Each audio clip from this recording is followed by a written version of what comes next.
Good afternoon, and thank you for coming to see my presentation. We're dealing with the oversight of educational funding. Fraud and lack of oversight are a concern in every aspect of business where spending and reporting is involved. In the educational system, this is especially true. School districts request funds from the state, and the state governments entrust the local government to ensure their funds get to their destination. The problem is at the local level, there are no safeguards in place to oversee the spending of funds. The school district reports the amounts that are spent, however, specific purposes are left vague at best. In the adult education spectrum, for example, one of the available funds to request from is the $1 billion Perkins Career and Technical Education Improvement Act of 2006. To receive renewal of funds annually, all the school must do is show that improvements are made in the specific area of study. Improvements are not defined, and typically a school will upgrade a room or an IT and the rest simply disappears. However, as long as the students show improvement in study and test scores, which are easily manipulated, the fund renews the grant. This is hurting our students' learning experience and must be stopped. The problem also lies in the amount of tax dollars that are wasted each year on wasteful fund spending and fake accounts. There are no checks and balances.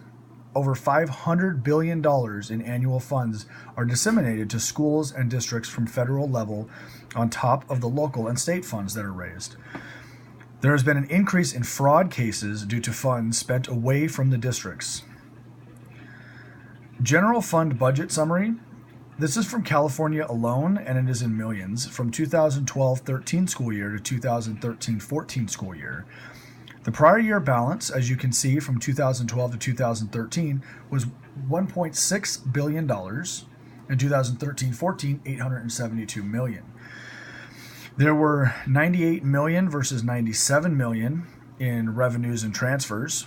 Total resources available, $96 million up to $97 million. Non-Proposition 98 expenditures, Prop 98 was a increase in tax that was voted on in 2011-2012. Prop 98 expenditures were $40 million versus $39 million. Total expenditures, $95 million versus $96 million. The fund balance at the end of the year, though, you'll notice in 2012-13, while spending was up, there was less in the fund balance for $872 million. And in 2013-14, there was $1,689,000. Reserve for liquidation of encumbrances. This is what strikes me, as there's $618 million equally at the end of each year, with a reserve of only $254 million in 2012 and $1.7 million in 2013-14.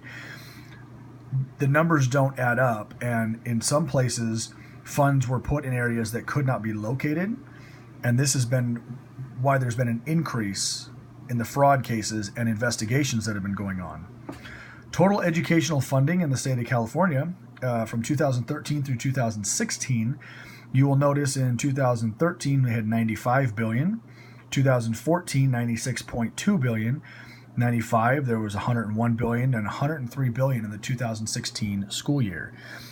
While funding has increased and reportable spending has decreased, as shown on the last slide, fraud cases are beginning to rise, and you will see that here. From 2012 to 2015, there have gone from 300 prosecutable fraud cases up to over 600 prosecutable fraud cases within California alone, dealing with various school districts, employees, write-offs, funds being put into accounts that are merely numbered. The funds are not reaching their end destination, which is ultimately the children.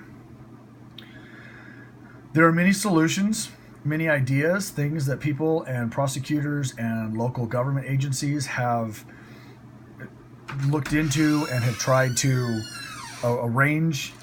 And one of my proposed solutions is to start at the local government level, city council, school board, and executive cabinet. In order to make immediate changes, the community needs to be educated that their children are not receiving the funds that are being raised through bond measures and ordinance taxes that they're voting on and they're assuming are going to their children, and allowing their hard-earned money to be taxed at a higher rate for these initiatives. They need to demand that the books be opened after an outside independent law firm does a comprehensive audit in all the monies the district has received in the last 5 years. I say the last 5 years because that can show trends. We don't want to look at last year or the year before. As school board members, certain higher ranking officials, they come and go in a 2 to 3 year span. So if we look over a 5 year span, we can start to see trends and we can see where the cracks in the system are and where the checks and balances need to be put in place to begin with. We also want to establish an oversight committee. Once the new board is established, once we've proven that things have not been handled correctly or monies have not been used correctly, the new school board will be established. The committee would include members of the cabinet, a teacher representative, a classified representative, the purchasing director, and the associate superintendent of finance. The final decision of exactly who would be included could be decided at a later date if we wanted to add a member or cut back on a member. We want to have an odd number so that votes are always a greater than. We do not want to have an even number where we could have split votes. It is so important that people ask questions, not to be contrary or divisive, but we want to understand that their children's education and how it is being handled. We as a society are obsessed with diet and exercise and after-school activities, homework, projects, etc. But are we truly asking about the school day and if the children, teachers, support staff are truly getting what is needed to not just the basic educational needs, but provide the greatest possible learning environment that will propel our children into greatness? In order to implement these changes, we want to make the biggest impact. So I propose having an outside independent audit done by a reputable law firm. Based on averages and research that I have done, this would run at an annual cost of about $54,333. Now that average I comprise from the top 10 school districts having paid over the last 3 years for this audit, being that the school district that I'm looking at in Southern California is one of the largest in the country, so a top 10 average would work there. I would put a motion into play at the following school board meeting that a committee be put in place that would oversee incoming funds, disbursements of funds, and reporting in entirely the use and outcome of fund allocation to the state.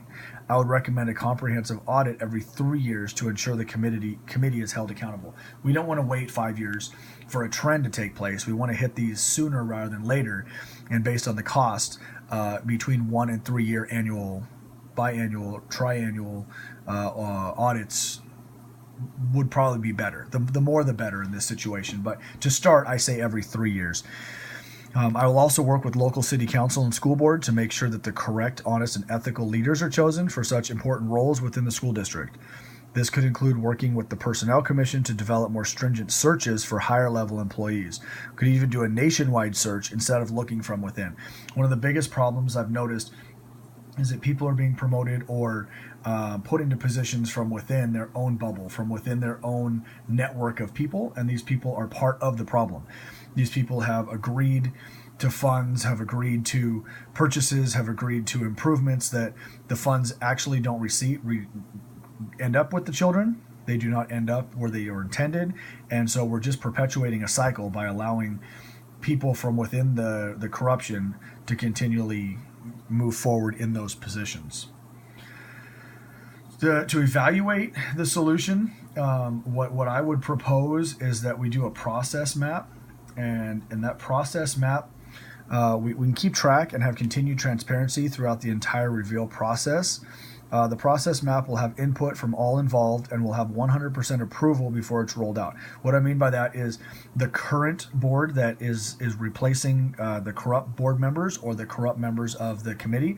The new oversight committee, we would also look into opening up to the community for input, looking into other districts who have gone through similar situations to draw in the most amount of information and knowledge and input as we can put into the process map, so we have a better guideline as to what we're following and to what how we're rolling this out, and to make sure that we're actually on pace to bring about a 100% transformation within the fraud environment that's happened. So as you see here, process mapping is a workflow diagram to bring forth a clear understanding of a process of series of parallel processes. So we're going to have numerous things going on, and in order to maintain some continuity amongst what we're trying to accomplish. We're going to put this process mapping in place and get it dialed in so that we are all on the same page. The community, the board members, the students, the parents, support staff, everybody can have complete transparency and see exactly what we're doing. Due to the unique nature of this proposal, measuring the outcome will consist of audits in the future, appointing new executive boards, replacing the corrupt individuals, and opening up results to the voting population, parents, teachers, support staff. What I'm trying to get at is a complete transparency.